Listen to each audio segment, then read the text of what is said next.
Welcome back to the Changemaker podcast. I'm your host, Deke Copenhaver. Today, my guest is Lindsey Drath. Lindsey is the CEO of the Forward Party. Lindsey Williams Drath has a diverse background in campaign politics and the pro-democracy movement. A passionate advocate for nonpartisan democracy reform, Lindsey has assumed key leadership positions in both the political and nonpartisan space. In her current role as CEO, Lindsey Williams Drath is responsible for overseeing daily operations and collaborating with co-chairs to develop a national strategy. Ladies and gentlemen, let's give it up for my friend Lindsey. Welcome to the Changemaker podcast, hosted by Deke Copenhaver. Deke is the author of The Changemaker, a Forbes publishing book that has reached #1 on Amazon on multiple occasions and in multiple categories like management skills and total quality management. During this podcast, Deke interviews exceptional change-making leaders. Deke currently operates Copenhaver Consulting, where he helps local governments and other public organizations maximize their potential. He's also a sought-after public speaker. We hope that the Changemaker has an impact on you today and that you find takeaways that make you a better leader in your life. Now, here's Deke. Hello, Mr. Mayor. Hey, Lindsey, how are you? I'm so happy to be here with you today, Deke. Thank you for having me. No, this is awesome. And it's just, I think it's so timely. So for our listeners and viewers, because a lot of, I'm blessed to be on the advisory board of the Forward Party, but there's still so many people that have never heard of it, frankly. And we had actually a very good year last year that probably went overshadowed by the craziness in the presidential election. We did have a great year, Mr. Mayor. We are working to build the infrastructure to support independently minded, pragmatic, common sense candidates around the country. We're doing it through the vehicle of a political party, not because I woke up one day or any of our co-chairs woke up one day and thought, hey, I want to start a new political party. We're doing it because it's actually the way our political system engages in the process. It's the way candidates are selected, recruited, and run for office. It's the way they are supported. And it is a vehicle to create an infrastructure to support those people from the ground up. So making sure they have the resources of volunteers, of data, voting lists, fundraising, digital work, all of those things that the two-party system benefits from. The Forward Party is building from the ground up. And we did, to your point, we did some great building efforts. We ran 125 candidates last year across the country for office. We're very proud of them. We achieved ballot access in 5 states. But I'll tell you, Mr. Mayor, Michael Steele has been a longtime friend and mentor. In fact, he was my boss many times over as well. And Michael told me last year, he said, Lindsey, I'm going to give you a compliment that doesn't sound like a compliment. I said, okay. he said, nobody's talking about you. I said, okay. He said, that's good. Yeah. He said, it means you're keeping your head down and you're doing the hard work and you're building. As soon as you pop your head up, you're going to have plenty of enemies. So make sure by the time you do, you're prepared to take them on. And now here we are in 2025, Deke, and we're prepared to take them on. Well, tell our listeners and viewers a little bit about the history, how the Forward Party was formed. So the Forward Party in its current iteration, I think, is so exciting because it's actually the result of a merger of 3 different organizations in the pro-democracy space. So there are many organizations out there that we are lucky to work with who share a same spirit and a same goal, which is a functional and representative government. We want to disincentivize extremism and produce more opportunity for collegiality, bipartisanship, and solutions-oriented policymaking. There were 3 organizations that all shared that same North Star. One was the Forward Party, founded by Andrew Yang. Many of your listeners will be familiar with Andrew and his race for president as a Democratic candidate in 2020. There was another organization called the Serve America Movement, and SAM is its acronym. SAM was led by a gentleman named David Jolly. David was a former member of Congress from Florida, former Republican, and their theory of change, not dissimilar from the Forward Party that Andrew created, was to create a new political party. So to disrupt the two-party system through a political party both Sam and Forward both shared a vision for ideological inclusion, so a big tent party, as opposed to some of the political parties we see out there right now, which are more one issue organizations and movements. Then there was an organization called the Renew America Movement, and its acronym was RAM. And RAM was a home for disaffected Republicans who were not happy with the MAGA direction of the Republican Party. In July of 2022, those three organizations saw an opportunity for strength in numbers and decided to merge. And that is how, that was the origin story of what is now the Forward Party. Well, I've often said that if you provide people with an alternative to the status quo, they will go to the alternative. And so I think this is going against the status quo. But I've shared with you, in 9 years of running for office here in Augusta, I was positive, uplifting, inclusive, bringing people together on common ground, which I believe Forward is, and won 3 elections with an average of 63% of the vote. And that's why we asked you to join our advisory board. No, but in a city of 200,000 people. And you're aware of this. Last spring, I ran my first political campaign at the request of our mayor, the Augusta Stronger Together campaign, which was to get the mayor a vote. It was just a ballot referendum asking the people, how do you want your government to function? It too was inclusive, uplifting. I said we engaged and informed rather than enraging and inflaming, which is sadly a lot of what we see in politics. But we won with 74% of the vote. Straight up grassroots engagement to all sectors of the community. The first outreach we did was a good friend of mine who's a Latino minister here, has this phenomenal radio station. So the mayor and myself did the radio interview, but he translates into Spanish. So we were able to speak directly through him to Latino voters here. And it was so cool because the Latino community is like, we never get asked to be a part of anything. So they were just over the moon that we didn't just engage them, we engaged them first. But I feel like that's why, and one of the things I love about Forward is when we endorse, and we endorse Democrats and Republicans and Forwardists, but there was a little bit of accountability in there in that we asked them to sign on to agree to something. And please speak a little bit about that. Yeah. So as we build a political party, the reality is that we only are able to run forward candidates in the states where we have ballot access, those 5 states. And we did, and we're very, very proud of our candidates that ran across the country. In fact, a woman named Carolina Jewett in South Carolina ran as a Fordist for school board in Charleston County and won. Carolina is doing fantastic work in Charleston and has already proven to be a change maker. But in the places where we don't have ballot access, we invited Republicans and Democrats to seek our endorsement. We had 500 candidates, Deke, who came to us and said, would you endorse me? Would you support my candidacy? Out of those 500, we narrowed it down to 125. But for Republicans and Democrats, it was an opportunity for them to communicate to their constituents a commitment to their constituents and their community over allegiance to party.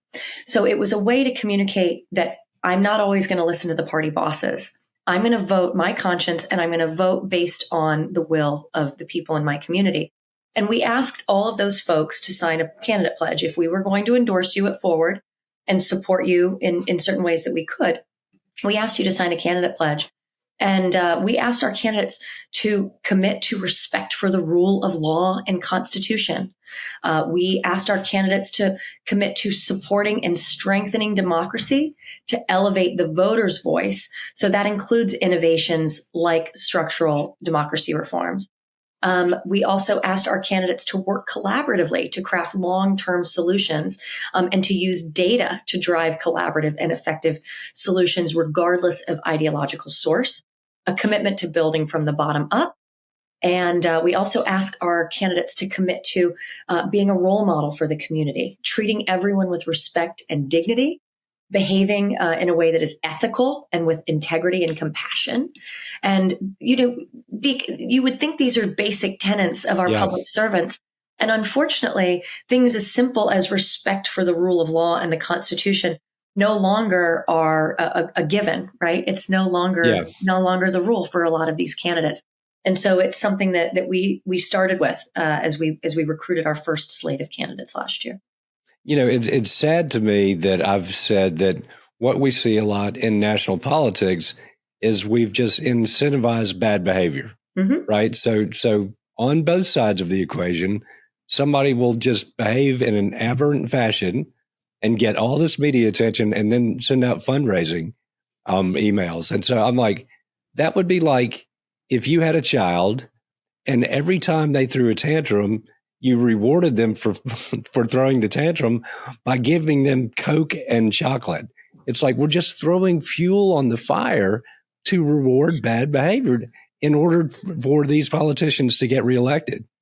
It's a vicious cycle, and there are a whole host of things that play into that poor incentive structure. Our primary system is one of those things. So closed party primaries, where you only have voters registered within a particular party voting in those primaries, that's a huge problem. Voter turnout is another. Even in high voter turnout primaries, you're never going to really see right now in our current environment, more than 25% of eligible voters turn out to the primaries. And the reality is those 25% and below tend to be the most extreme on both sides of the aisle. So if you have a primary and you have a Republican running against a Republican, a Democrat running against a Democrat in a closed party primary, and only Republicans can vote for the Republican, and you're going to have fewer than 25% of registered Republicans show up, it is the more extreme of those registered Republicans that turn to show up. Similarly, on the Democratic side, you have more extreme progressives show up in closed Democratic primaries. So voter turnout is a problem. Closed party primaries is a problem. Our current media structures certainly is fueling the flames and pouring lighter fluid on all of that. And lack of competition is a huge problem. If you have, and 70% of seats across the country, actually, Mr. Mayor, go uncontested. This is a number you and I talk about a lot. Yeah. And 70% people think, okay, well, I have my congressman, I have a senator, I vote for the president. There are 520,000 positions of elected office across the country. 520,000, 70% of which go uncontested. And then within that, you have tens of thousands that are sitting vacant. And part of the problem is that we have very few districts in the country right now that are actually competitive because of this primary system. So you have districts that the Republicans have ceded completely to the Democrats, and Democrats have completely ceded to the Republicans.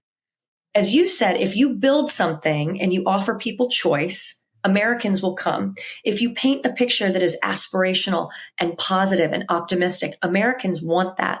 That is what we are building within our movement. And we're so grateful for the amazing volunteers we have across the country who have flocked to our work, to the candidates who are running, the time, treasure, talent they are putting into their candidacies. It's been really tremendous. I will say I study the media locally. I did not view them as the enemy, particularly with young reporters that were just out of college that didn't know what a millage rate was. So I would take the time to really train them and teach them up. So I've got great, media relations still to this day. But I do see in the media, the mainstream media, particularly the broadcast media, something that's very similar to the print media when digital came along. So people in the print media said, well, digital's just a fad.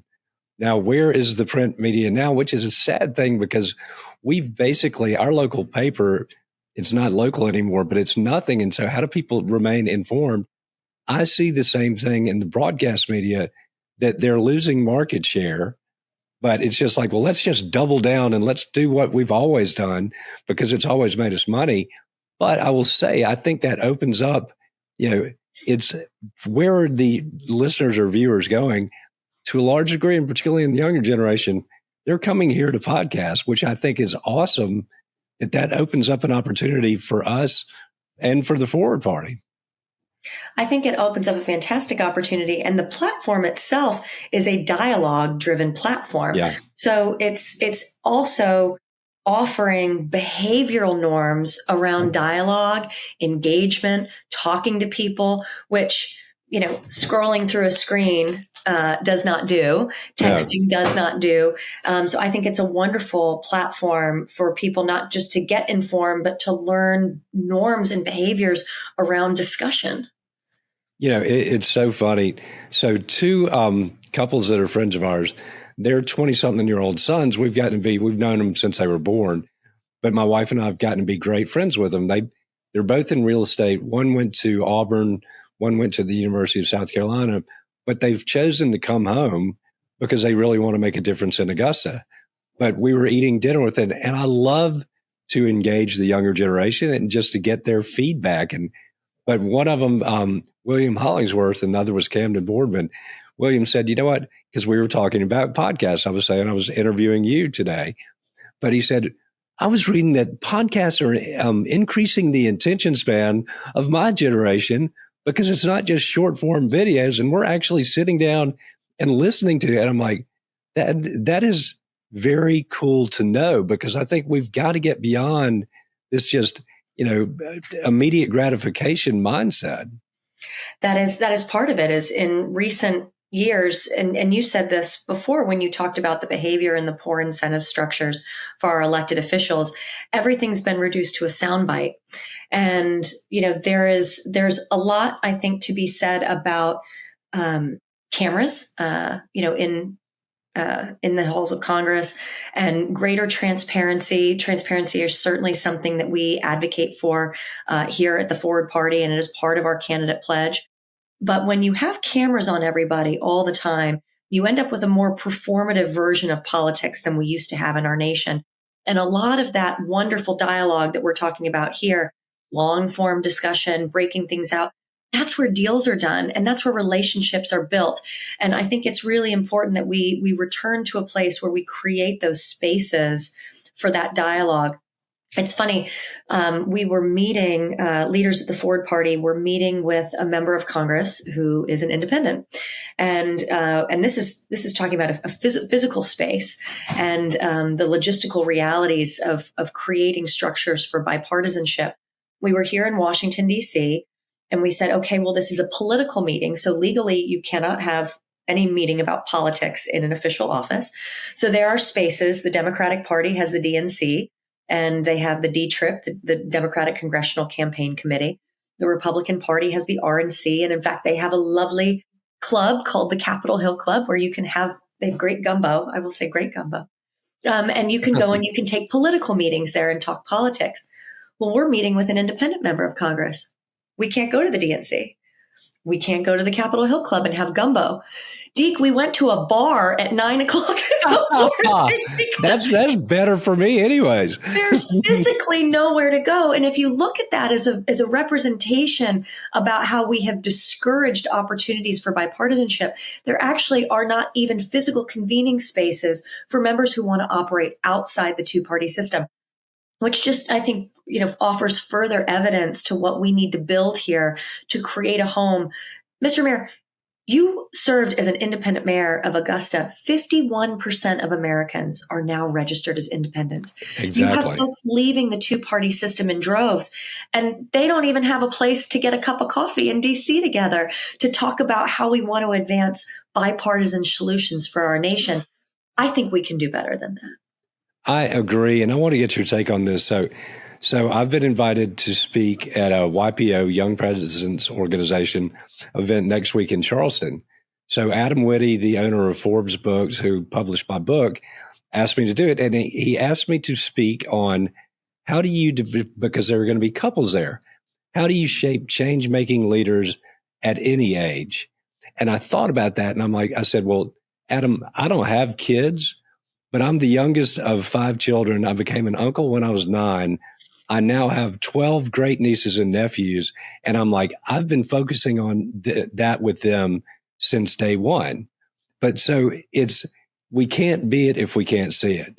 So in the world of politics, my dad, people would say when I was in office, why don't you lose your mind and yell at people?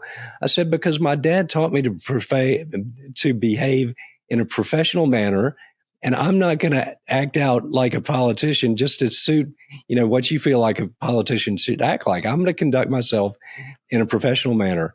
I'm going to treat everybody with dignity and respect. I'm going to maintain my character and integrity. And here again, 9 years in office, it works. But that's the concerning thing for me is that, if a politician's speaking in a school and saying, well, you need to be a good citizen and you need to treat people around you with dignity and respect, but then they're, in the mainstream media just calling people names and everything. I'm like, what message does that send to the next generation? Yeah. Yeah. It's unfortunate. You were kind in your introduction of me and referenced my passion for nonpartisan structural reforms. Yep. And I was really blessed to be in a room of folks who had done so much to advance these reforms in 2022. And we were collectively lamenting why they hadn't gained more traction and resonance. Why weren't people clamoring for these structural reforms that opened up our primary systems to allow independents to vote, so that you've got folks who are completely disenfranchised. Folks are concerned. They feel like their vote doesn't matter. Yeah. What if you can't even vote? What if you're not allowed to vote in the primary process because you're registered as an independent? So one of the folks seated at the table said, lamented, why is this? Why is it not gaining traction? Why hasn't this just taken off? And another friend at the table said, it's because people don't know how bad it can be. They just don't see how bad it's going to be. And another friend at the table said, I disagree. They don't see how good it can get. I totally agree with that. And that's to me is, we're in this time in our nation's history where there are so many nihilists. Mm-hmm. They think, well, this is just terrible. We're in a terrible spot. But part of that is the 24-hour news cycle. And I share with people, I'm like, okay, 1968, Bobby Kennedy's assassinated. Martin Luther King Jr. is assassinated. We had the highest death count in the Vietnam War. There were riots all over the nation. Lyndon Johnson announced he was not running for president without telling anybody. And then Richard Nixon got elected. I said, but put that in perspective. If we had had the 24-hour news cycle and social media in 1968, you would really think that America and the rest of the world were about to go over the edge of a cliff.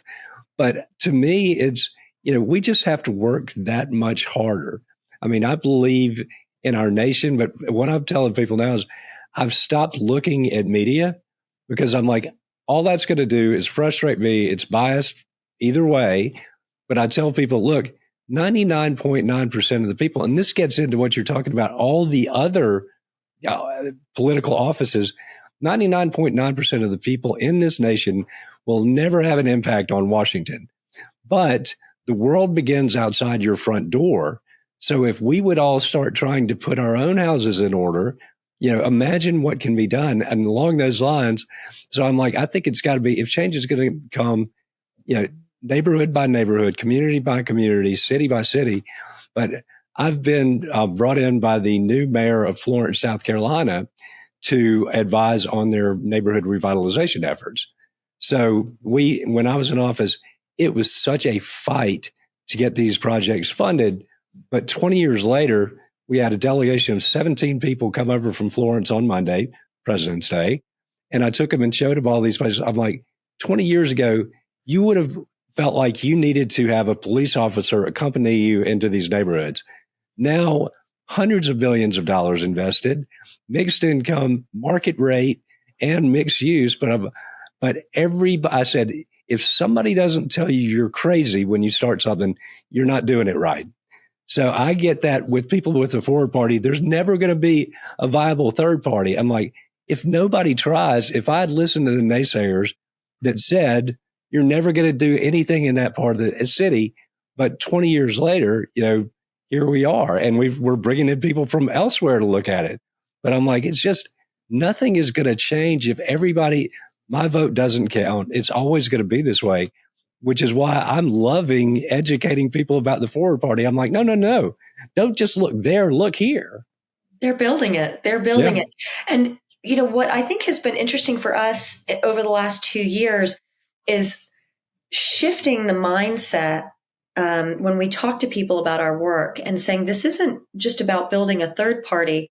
In 87% of congressional districts around the country, it's about introducing a second party. There's no competition. Yeah. If you look at the over 400 congressional races around the country every year, how many are really competitive? Fewer than 40. And so what's happening in all of those other seats? Who's building competition? Who's finding someone who's willing to run? And because we have shifted so much as Americans, and we have shifted into communities oftentimes where we are surrounding ourselves with like-think, folks don't feel that they can actually viably run on the opposing ticket of a legacy party. Because if you are in a decidedly red area and you feel called to serve and you want to run against someone who is a partisan extremist on the right, and your only option is to run as a Democrat, you think, well, before I knock on my neighbor's door, they're not even going to want to answer it if they think that I'm a Democrat, because this is a totally red area. Similarly, if you are in a very, very blue area in an urban environment in the United States of America, and you feel that there is someone who is an elected official serving as a Democrat who's not representing their community authentically, and you want to run against them, and you put on a red T-shirt and say, I'm running as a Republican, you're going to get chased out of the neighborhood. Yeah. So we are building something new that is ideologically inclusive, that is based on a values platform. And then you can go and introduce yourself and say, I'm Deke. I'm running for office. And they say, well, are you a Republican or a Democrat? You say, neither. I'm running with the Forward Party. Well, they can't be mad at you. They don't know what it is. No. Well, but I'll tell you, it's Dov Barron. I believe you know Dov out of Vancouver, leadership guru, and a movement partner with us starts with us. But builders now. But he talks about the difference between, and I often talk about this on the show, the difference between fitting in and belonging. Oh, yeah. So fitting in, you might have to compromise your character or change yourself to be a part of the clique. Belonging accepts you. And I was talking about that. There's this great new golf club that's inclusive, private golf club that's inclusive. That's my last podcast, has a social mission within the community. But I said, but belonging means people accept you warts and all. And I think that's sort of, we're creating for people a sense of belonging for people that feel like I don't fit in with the extremes on either side, because we did a study with builders a number of years ago. 87% of the people are tired of toxic political polarization, the exhausted 87%. And so Dov, who's out of Canada, said, most of the people that I know in the U.S., they don't feel like a Democrat or a Republican. They say they feel politically homeless. Mm-hmm. But I think I don't know that November was a landslide or a mandate by any means, because you look at it was, there were some moderates in there and there were some independents, but I mean, a lot of what was driven was in the extremes. It was. It's interesting. One of the things that we're eager to do, Deke, is understand what is motivating for independent voters. If they don't feel a home in one party or the other, what is really important to them? Now, they're identifying as independents, but that's not a monolith. So we're really interested to study and engage and deploy different technologies and opportunities for engagement to better understand what is a motivating factor for a voter and what will ultimately create that sense of belonging, while also not being so prescriptive by those learnings or so kind of big-headed to assume that what is motivating to an independent voter in Augusta is the same thing that's motivating to an independent voter in Albany. We're a huge country and we're an incredibly diverse country. And it's what makes us so amazing and powerful and beautiful. And to assume that any voting bloc is a monolith is already a mistake and going to put us in a position where we're not able to really serve the people of this country that we want to serve. Well, it's interesting to me that I feel like if you're honest with voters, for me, it was underpromising and overperforming. And I didn't act like I had all the answers. But a lot of people said, well, why didn't you run for governor or run for this or that? I said, because for me, then that's a part of the problem with the system that I think Ford is beginning to address. I said, look, if I ran as either the two, a representative of either of the two legacy parties, I'd have to start taking party money to get elected. And so once you start taking the money, you can't be your own man. And I'm like, I would just not feel comfortable having somebody tell me what to say or not to say to toe the party line. And I think we do want more independent thinkers in office. I mean, in 9 years, at least at the local level, people that called me with an issue, nobody asked my political affiliation. They just wanted their issue resolved. And I think that's what the majority of Americans really want to see their elected officials, solving problems. But that's not it doesn't appear to be where we are right now. No. And you hearkened earlier back to fundraising, and it makes a problem unsolved more valuable than a problem solved. Yeah. A problem unsolved you can point to and get people angry about. A problem solved, you can't raise low dollar donations around and you can't get people angry about it. And so that's one of the things that we really want to solve for. But we joke at Forward that one of the things that we will do is create a legislator liberation fund. For folks to govern and legislate so that they're not beholden to that cash and infrastructure that the two legacy parties, hold them to. And if you look at really successful independents who've run for office before and have created great traction at higher levels of office, whether it's Ross Perot, Mike Bloomberg, Howard Schultz launched an exploratory committee. These were all really innovative candidates, but they had to build the entire infrastructure themselves to run as an independent, which means staffing a campaign, paying, they also were self-funders, right? So they had to staff a campaign. They had to buy the voter lists. They had to model their communities and run a get out the vote field program. All of those things that the Democratic Party and the Republican Party does for their candidates. An independent has none of that infrastructure. So in order for independents to run and introduce real competition at scale, we need to build that infrastructure so that they can come to us and say, I don't want to run for governor as a Republican. I don't want to run for governor as a Democrat. I want to serve the people of Georgia. And, how can I do that in a way that's authentic to my community? Well, let me tell you what, if anybody out there, any of your listeners want to run for office and they want to do it outside of the two-party system, call us at the Forward Party. That's what we're building for you. No, and it is so refreshing and when I first said that I was going to run for mayor, I'm 37 years old. I did not know that I was supposed to go kiss people's rings or anything. So being I thought you were going to say babies. No. You knew that was part of the job. Yeah, I didn't kiss that many babies either. But somebody said, why would you want to get mixed up in all that? So when I ran for office, Augusta was losing population. Our economy was shrinking. And I'm like, well, if I have an understanding of that trend line and know where it leads for cities, with Detroit being the worst example, and I don't try to do anything about it and stage an intervention, then it's on me.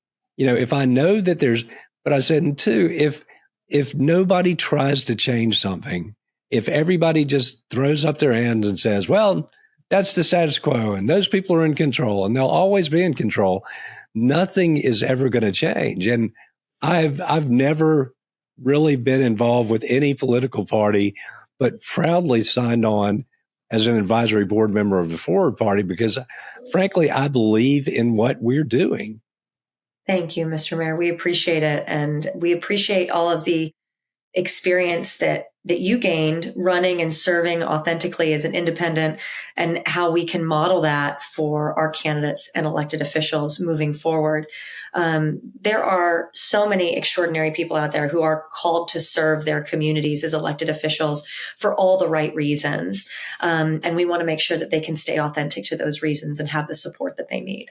Well, it's interesting. I just went on the vestry at our church, and apparently, church politics can be every bit as bad as, I mean, I've experienced them on several different things, but there was apparently some friction. And a friend of mine, I had never gotten involved in politics at my church, but he said, I'm not good with conflict resolution. I'm like, man, spending 9 years in the mayor's office in Augusta, Georgia, I have a PhD in conflict resolution, but I love it. I love being able to serve, and I get to do that in so many ways. But I'm like, Lord, you have given me this wonderful life where I've been able to be obedient to your call to serve. And I tell people to be effectively in local government for 20 years, but to have never picked a side, because everything I work on, I'm working on it for the people of Augusta. I mean, in everything I do or outside the area, I'm like,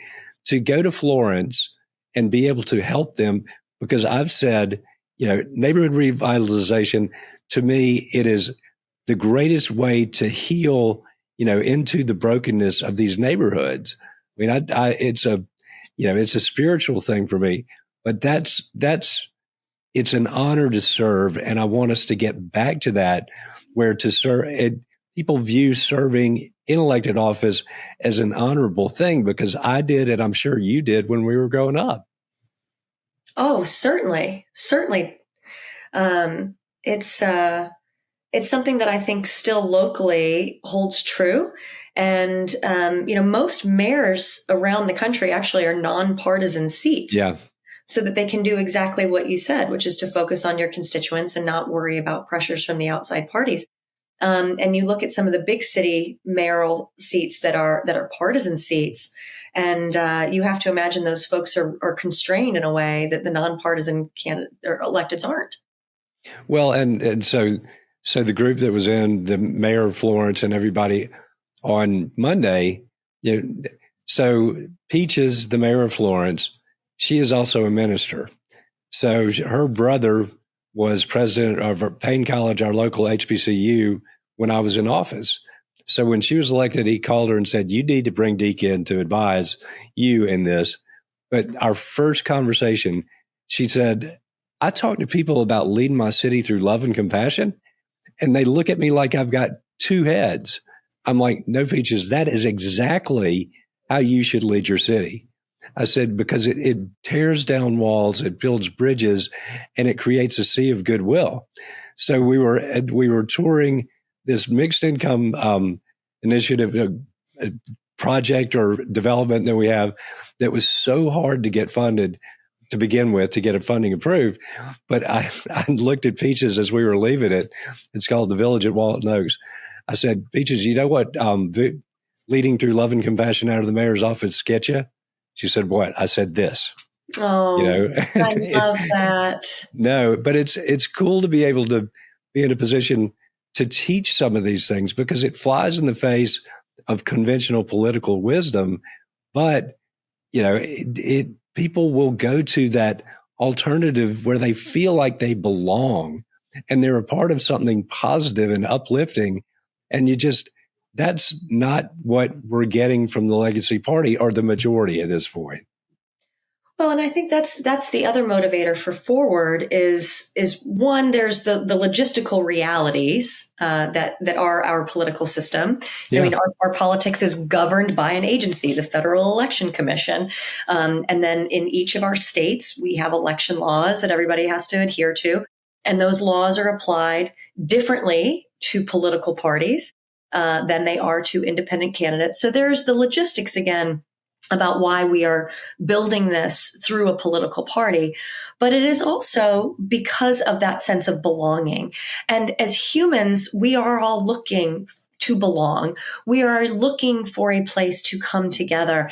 And again, we don't know what we're going to continue to discover as we study independent voters and we study the trend of Americans leaving the two-party systems and re-registering as independents. Is it because they simply don't see a place of belonging in those two parties? Or is it just that they're lone wolves? And I don't think we are lone wolves. I'm a Commanders fan. And we made it to the playoffs for the first time in over 20 years this year.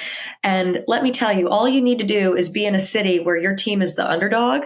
Yeah. And we're not lone wolves. We're high-fiving each other in the streets. Our buses said "Go Commanders" on our direction routes. And the whole city was coming together around this amazing team that we were so proud of. And it was positive, and it was led by love, and it was led with a new owner and a new team that is optimistic and positive. And so I think that building a home within our political system that can be a positive place for belonging is another great opportunity that Forward has. And people ask often, why are you doing this as a political party instead of a movement? Builders, as you reference, is a movement, and there have been tremendous movements throughout the course of history. But we want to build a movement that then we can deploy that movement through the political structures to introduce competition and affect real and lasting change. Well, and that's so. I lived in Atlanta, and I believe it was 1993 when the Braves went from worst to first. Yeah. And so it was. It wasn't black and white, rich and poor or anything. We were all Braves fans. And to be caught up in that, but that was my model when I was in office. I'm like, I want to do stuff that gets people so excited about where they live and encourages a sense of civic pride and brings everybody together on common ground. Having been a part of that at U this year in Washington, it is a good feeling when everybody has a shared, common experience that they can say, we were in this together and look at what we did, and man, I was so glad to see the Commanders, make it back. And Detroit, another perennial long-term, not too good team. They've had a good year too, but I always root for the underdog. And because I kind of feel like I am the underdog in ways. And you are the underdog if you go against the status quo, but there are a lot of other underdogs that want to join in with you. It's just sometimes somebody's got to take the first step. History's filled with underdogs, Mr. Mayor. I'm sure if we look back to our founding fathers, they all felt like underdogs. Oh no, it's interesting because I gave up media and social media, and I've been just reading a bunch of great books and just listening to podcasts and like sort of clearing my mind and emptying myself and putting good things back in. But okay, let's just go. I'm a Christian. I don't begrudge anybody else, their faith heritage or lack thereof, faith tradition. But look at the apostles. I mean, talk about Jesus and a bunch of misfits. That was a group of underdogs. So it's been done in the biggest way of all time. I'm like, it's always been about the ragtag underdogs, as it's, people that lead through fear and intimidation. That's not sustainable, I don't believe. But if you lead through love and compassion, bringing people into the fold, making people feel like they belong, you can create an army that can overcome anything in the world. And that's what we're doing. That's what we're doing. And there's historical precedent for this. You said earlier when we were chatting that people will say, oh, a third political party can never happen. That's never going to happen. Well, I'm sitting here as the female CEO of a political party who, 100 years ago, we didn't have the right to vote. Yep. So there is huge historical precedent for change and change makers, collections of underdogs who have come together. Even the origins of the Republican Party, there was kind of a ragtag group of different sub-communities that came together to form the early origins of the Republican Party. If you look at the anti-war movement of the 1960s that you'd invoked, Deke, alongside the civil rights movement, you had these huge galvanizing experiences in history. And I think we're seeing one of those unprecedented moments right now for our nation. And so there's certainly precedent for people coming together when we're looking at really historic shifts in our nation's trajectory and what it means for us to come together to shape how we move through that. Well, I'm a huge rock and roll fan, and I'm like, okay, all of the Beatles were under 20 when the band broke up. So you think about a bunch of 20-year-olds changed the world of music. Nirvana, 3 scruffy 20-something-year-olds out of Seattle, Washington, that nobody would have said, oh, they're going to be the next big thing, just changed the world of music. So it can be done it can be done in government, in politics.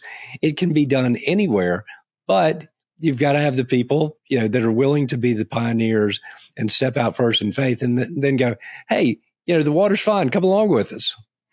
So we were really lucky to have Krist Novoselic, who was the original founding bass player for Nirvana, serve on our board. I still haven't gotten to meet him yet. He's first of all, he's a brilliant political scientist, which you would not think, trailblazing rock bass player. Also a really brilliant philosopher and political scientist. And we had a board meeting, and we began the board meeting by asking each individual around the room why they are showing up with hope today. What is giving them hope? What are they drawing on? And Krist shared a story about when Nirvana had first cut its first album and gotten their first record deal, and that the label was pretty dismissive, and a rock album had not made top 10 in over a decade. You had disco and pop, but real great rock you hadn't seen break through in a number of years. And so they ran a very, very small run of records, and immediately they sold out. And so they ran another small run of records, and immediately they sold out. And the company ended up putting all of their other artists on hold and shifting the entire production model to producing, I guess it was CDs, right? Because it was the early 90s. So they shifted their entire production models to only producing Nirvana's album because the demand was so great.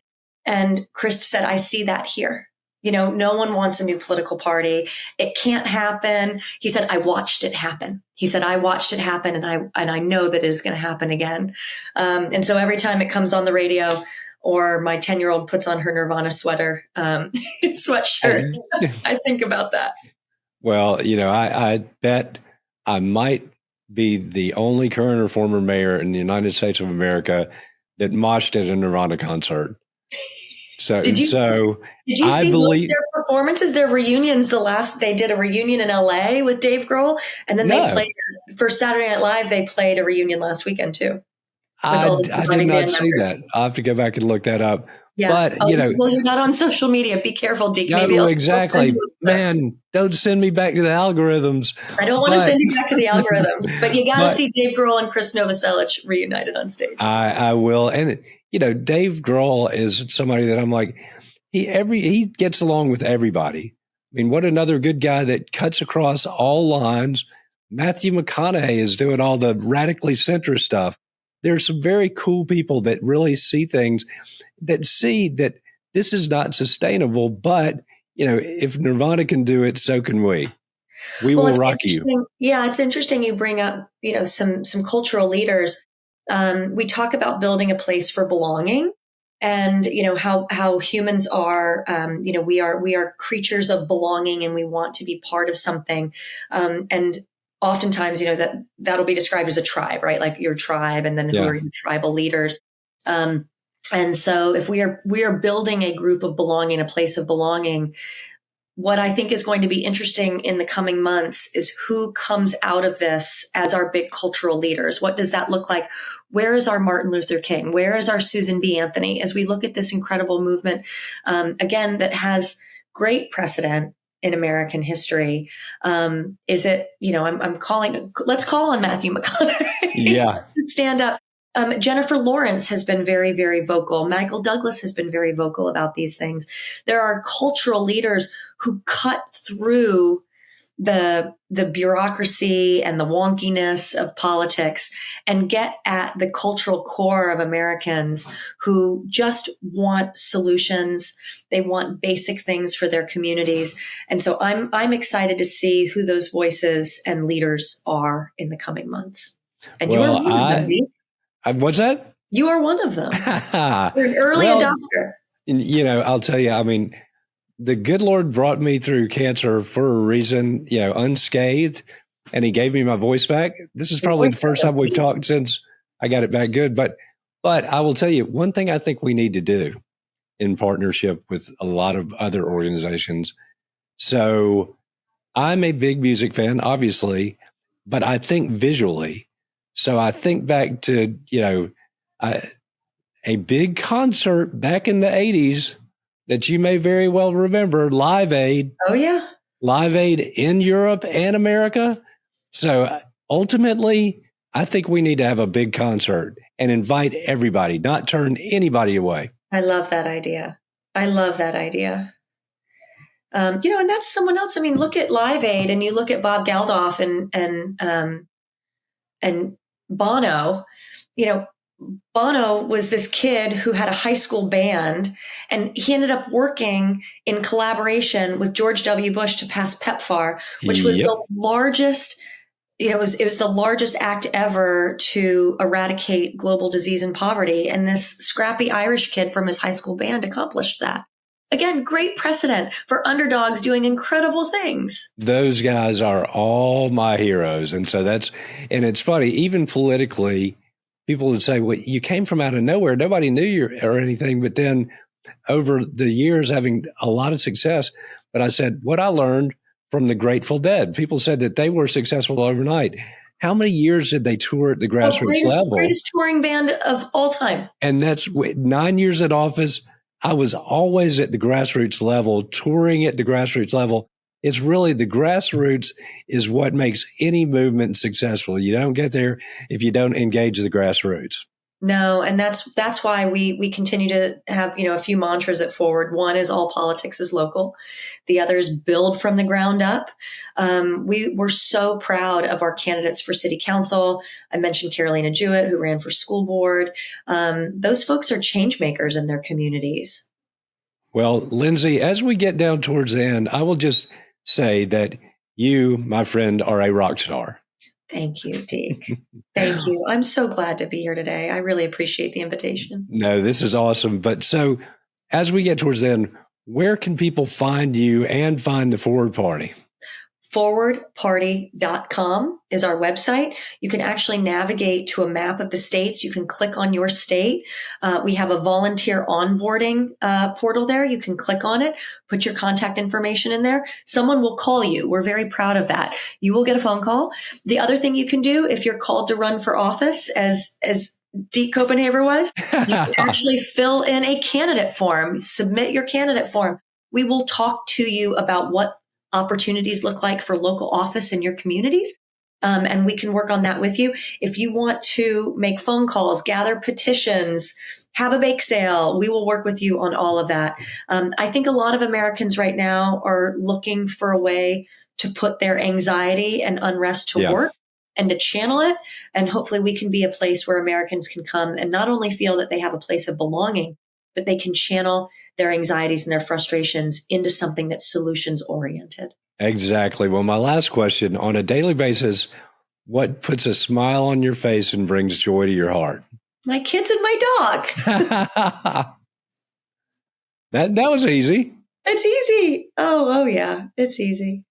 Well, good. Well, I will tell you, Lindsey, thank you for being a great guest. This has been a pleasure catching up with you. Thank you for all that you do. And thank you to everybody at Forward. People need this. I need this. Yeah. We all do. I need it too. And I mean, I love being on calls with people from the Forward Party because it's serious business, but they're lighthearted. And I'm like, I want humor and lighthearted. Let's do the serious business, but let's have fun doing it.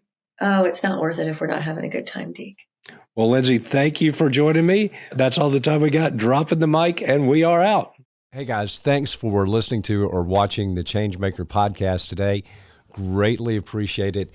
If you're listening and you want to see the video, you can subscribe to our YouTube channel at Deke Copenhaver. That's pretty easy to remember, I would think. But really, we also want to remind you to like, subscribe, rate across all platforms, download. And if you're looking for a coach, a speaker, or anything, you know where to find me. Just email me at dekecopenhaver.com. And thanks so much for listening.